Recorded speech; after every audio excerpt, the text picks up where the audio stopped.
Okay, so welcome, thank you. The first two groups did a really nice job kind of setting up what I think will be a nice cohesion of what they had to say about goal adoption and intentionality and all the other things that go into why people play the games they play and what about those games is appealing to them as consumers of whatever the producer was hoping to do. I'm Stephen Slota, by the way, from University of Connecticut. My colleague Mike Young is here as well. The slides will be available at this link, links.practomime.com/GLS2014. So that's also posted to Twitter. I did that about 40 minutes ago if you want to go back and look. What we had done is we put together a game for the purposes of teaching in-service, master's, graduate students how to use technology implementation more wisely in their school districts. And it's not just about what tools they're using or how they're going about using those tools in the classroom. It's also about visioning and what it is to be a person who goes out and has to work with others to get them to adopt particular goals. So there are three major topics I wanted to cover. The first is kind of the grounding and the theoretical basis for doing this. The second is what the game itself is. And then the third is finally what data do we have to support this. Now, with respect to grounding, there's two very important points that I wanted to make before I even really get into this. And the first is just that games are typically being treated as interventions rather than interactions. And so we're not looking at games necessarily the right way when we say, let's take X game and see what effect it has on achievement. It's not supposed to be some remedy that you apply in the same way a doctor would provide a prescription. We should be looking at the interaction between the particular person playing the particular game in a particular context. And when we remove all of that information, all we end up with is this quantitative data, which brings me to my second point, that you can't actually do a whole lot with to understand when learning is happening. We can go and look numerically at whether or not students are achieving the ends we want them to achieve, but that tells us very little about the actual learning that's going on through the course of participation with that particular game in the particular context. So with that in mind, the three major things we're interested in that aren't necessarily being covered in the literature in the way that we hoped they would be. The first is transfer, and whether or not the things that are happening in the game environment or in the context of the game are actually being used outside of that game context. And while, yes, you may be able to have a student play a particular educational game in the classroom, and perhaps they can replicate what they did on an exam or on some other formal assessment, if they aren't able to take that information from that in-class context and use it in the outside world, why did we bother teaching it in the first place? It's the equivalent of saying, let's go play Math Blaster, and then if you can't make correct change at the grocery store, then why did you play Math Blaster? The second thing is intentionality, which is incredibly important, and the first group touched on this quite a bit, about goal adoption and whether or not players are doing the things that designers think that they're going to do. And this isn't just true of games, it's true of any kind of narrative. So if I'm telling you a story, I've written a book, I want to know as the producer of that document or of that piece of media whether or not the people who are going to receive it or be recipients of it are going to do with that information what I want them to do.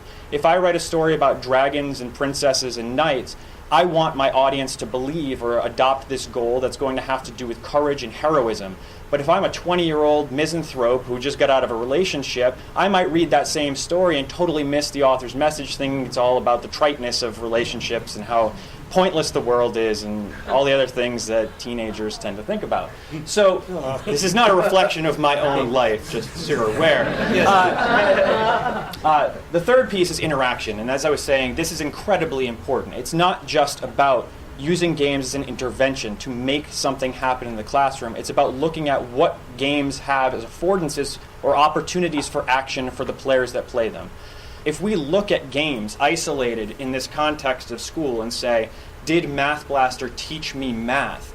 All I'm really looking at is whether or not that intervention variable did what I wanted to do. But it's not a very rich source of data. It doesn't tell me anything about whether or not the learning actually happened or how it happened, or whether or not the people who played the game adopted the goals I wanted them to look at. And very commonly, what ends up happening is those students who don't succeed or don't achieve what we want them to achieve, we end up looking at the data that only affects whether or not they had a positive outcome, rather than looking at the data for people who did things that were either completely unrelated to the task at hand. So maybe I play SimCity and I decide I want to destroy my city instead of making it bigger. or things that are orthogonal to what the producer intended the audience to do. So for instance, maybe I play a particular game like Grand Theft Auto and I drive around as a taxi cab driver, which the affordance for that is in the game, but maybe it's not the direct message that the producer was trying to send. So figuring out how to negotiate all these things is incredibly important, and it's not being done enough. We spend way too much time looking at whether or not students are just achieving some particular curricular goal and not at why are they achieving that goal or why are they not, and what are the interesting things that they're doing that are unrelated to that. So these are the three major research questions that we've been focusing on, and these are the three major research questions associated with my dissertation. The first has to do with the application of domain knowledge. If I'm playing a particular game, am I actually able to apply that in the real world? That's transfer. The second one is, how can a game-based program be used to shape or examine individual intentions? Can I get the people I'm instructing with a particular game to adopt the intentions that I have as the producer of that? Or am I just making broad assumptions about whether or not they're going to take on those intentions?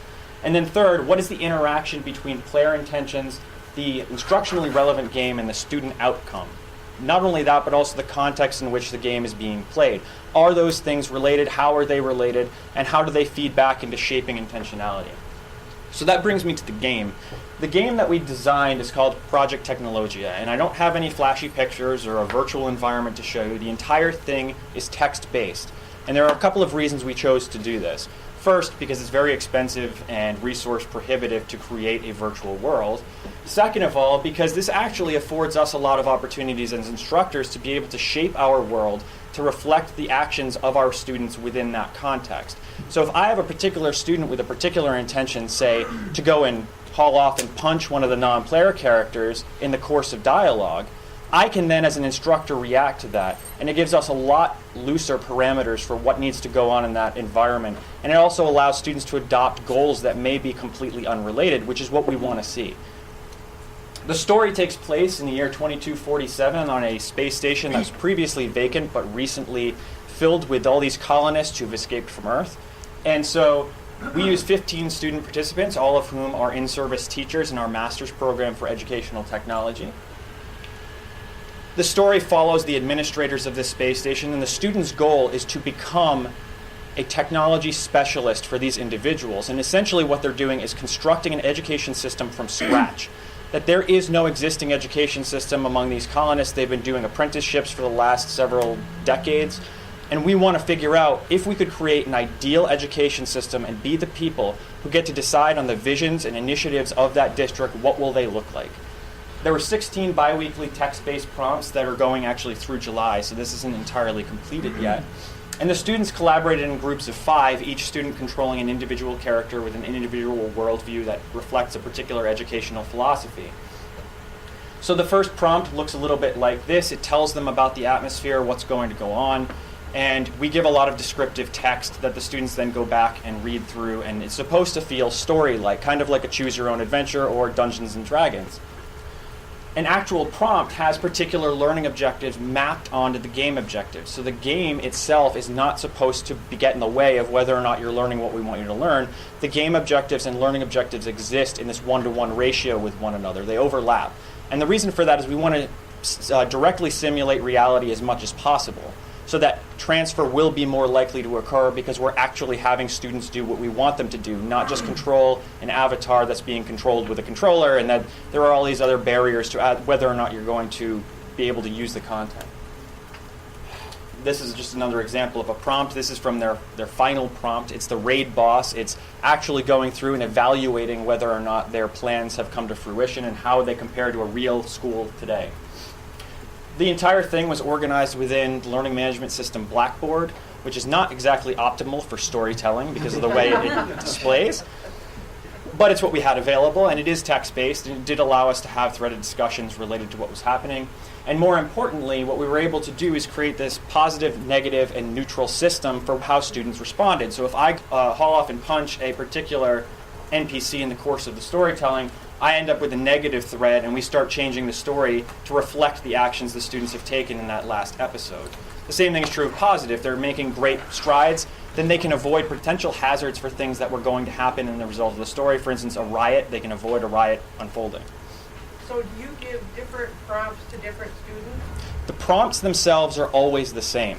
So every single group gets the same basic prompt. So if I go back to this, create a working definition of literacy, et cetera, every group is going to get that, but the narrative itself changes to reflect their actions. So we never change the learning objectives. We actually describe this as a sandbox on rails, that the students have the ability to play around in the sandbox, but that rail system is going to consistently be making sure that they stay attached to the learning objectives we want them to adopt. Here are just some examples of things that change. So if the student described things correctly and with a clear vision, the administrators participate in the way they want them to. Conversely, if they don't do what they should be doing or they do something that would be negatively received by those administrators, then you result in something like a riot unfolding.